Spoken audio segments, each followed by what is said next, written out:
Hi అండి, అరటికాయ వేపుడు కాకరకాయ కారం అండి. ఓకే, కాకరకాయ వేపుడు అండి. ఇది వేరే మామూలుగా చూపిస్తాను. ఇదివరకు ఇలా చక్రాలుగా సేమ్ ఇలాగే కోసి సపరేట్గా కారం చేసి అది జల్లాను. ఇంకొకసారి అయితే కాయలే వేయించి చూపించాను. చిన్న కాయలు మా మిద్దె తోటలో ఇదిగోండి, బ్రౌన్ కలర్ వచ్చే వరకు వేయించి మీడియం ఫ్లేమ్లో పక్కన పెట్టుకోండి.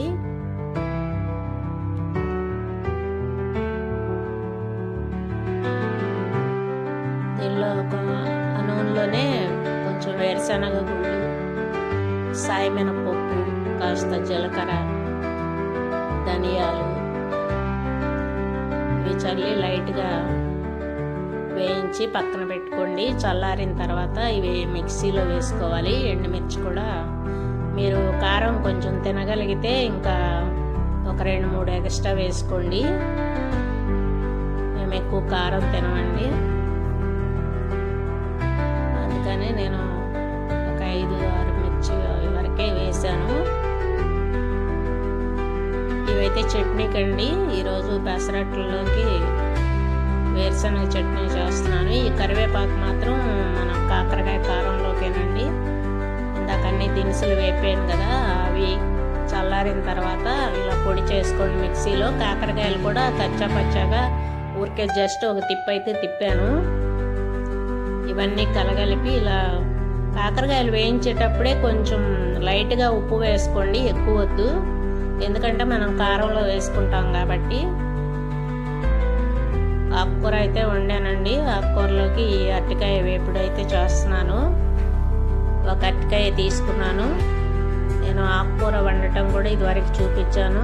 టమాటా, పచ్చిమిర్చి, ఉల్లిపాయలు, కొత్తిమీర అన్నీ కలిపి వేసేసి ఆకుకూర కూడా కడిగి దీనిలో వేసేస్తానండి. సిమ్లో పెట్టేసి సన్నగా ఉడికించేస్తాను. ఒక స్టవ్ మీద అన్నం ఉడుకుతుంది, ఒక స్టవ్ మీద పాలు కాగుతున్నాయి. ఒకటైతే ఖాళీ అయింది. దీన్ని అరటికాయ వేపుడు అయితే వేయిస్తున్నాను.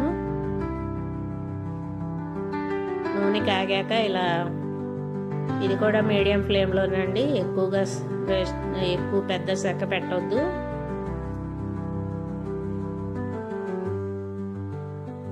మరీ పల్చగా అయితే విరిగిపోతాయండి. మరీ పల్చగా కాదు, మరీ మందంగా కూడా కాదు. రౌండ్గా ఈ విధంగా చక్రాలు అయితే కోయాలి. ఈ ఎండు కొబ్బరి అయితే ఇలాగా కట్ చేసి మిక్సీలో జీలకర్ర, వెల్లుల్లిపాయ, ఈ ఎండు కొబ్బరి మిక్సీ పట్టేయండి. ఈ వేగిపోయినప్పుడు ఉప్పు, పసుపు, కారం వేసుకోవాలండి. చాలా టేస్టీగా ఉంటుంది. కొంచెం నూనె ఎక్కువ పట్టిద్ది అరటికాయ వేపుడు. ఇదిగోండి, నూనెలో అయితే కారం వేసేయండి, ఎందుకంటే పొడలుగా కారం ముక్కల మీద లేకుండా మనకి మంచి ఫ్లేవర్ వస్తుంది, మంచి కలర్ అయితే వస్తుందండి ఇలా నూనెలో వేయటం వల్ల. కారం, కరివేపాకు కూడా అలా మధ్యలో నూనెలో వేయించండి. చివరగా ఈ మన కొబ్బరి పొడి అయితే చల్లేసి ఒక 2 సెకండ్లు అయితే వేయించుకోండి. ఎక్కువైతే వద్దు, మాడిపోతే బాగోదండి. అంతేనండి, స్టవ్ ఆఫ్ చేసాను. ఓకే, ఛానల్ చూస్తున్న వారు లైక్ చేయండి, షేర్ చేయండి. కొత్తగా ఛానల్ ఎవరైనా చూస్తే ప్లీజ్ సబ్స్క్రైబ్.